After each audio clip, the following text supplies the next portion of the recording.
Dagdagan Bulingaw.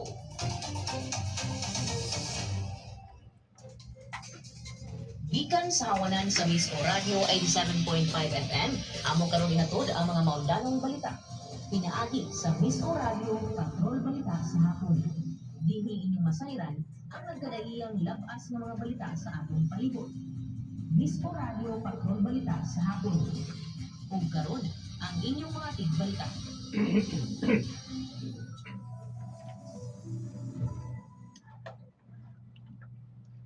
Maayong hapon, Misamis Oriental, tibok na sulingon man tibok kalibutan nga naabot sa atong sibiyahan. Adlang Huwebes karon Agosto 6 tuig 2026. Huwag nagkapaminaw kamo sa Miss O Radio 87.5 News FM. Kami ang inyong mga tigbalita. Mr. Step Berganio, O Miss O Lorenzo Luzon alang sa Miss O Radio Patrol Balita sa hapon. kini man ang unang balita karong orasa.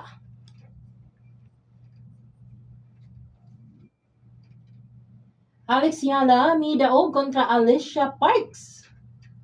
Malik Diouf lakip na sa Team Pilipinas alang sa Jones Cup.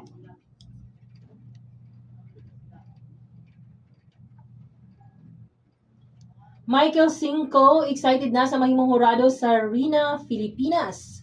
Samtang BTS dili moapil sa 2027 Grammys.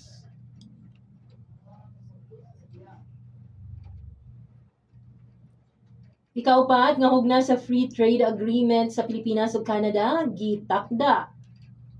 UK-based Mitatek gipili sa DOA alang sa eksplorasyon sa enerhiya sa pulo sa Mindanao. Samtang bagong anti-corruption program gilusad sa BIR.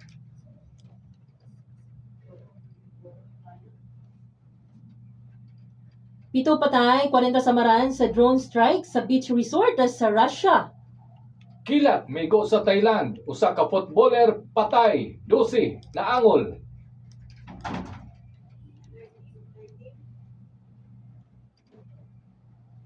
%99.53% sa mga estudyantes grade 12 bubos ang proficiency benchmark sa National Achievement Test. Gatusan ka pamilya sa Northern Luzon apektado sa bagyong Maymay. Samtang petisyon kabahin sa impeachment batok BP Sara gibasura sa Korte Suprema.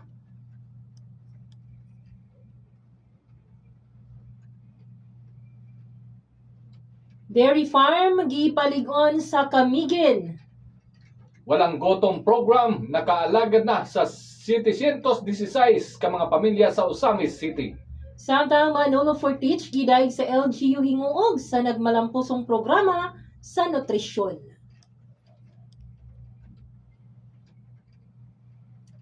IP sektor nangulo sa ritual sa opisyal nga pagbukas sa Higalaay Festival 2026. Suporta sa media, vloggers gihangyo alang sa Hapsay Malampusong Higalaay Festival 2026. Samtang balor 43 milyones ka pesos nga ekipo mahimo nang magamit sa Miss Or. Dakbayan sa hingo girekognisa sa Provincial Fats Awarding Ceremony. Kapin 748,000 pesos nga gituwang shabu sakmit sa buy-bust operation sa CDO. Motorista patay human nabangga sa truck sa Balingasag. Samtang suspects pagpatay sa usa ka LGBT sa Bukidnon, nadakpa na. At ang mga detalye niini sa atong pagbalik.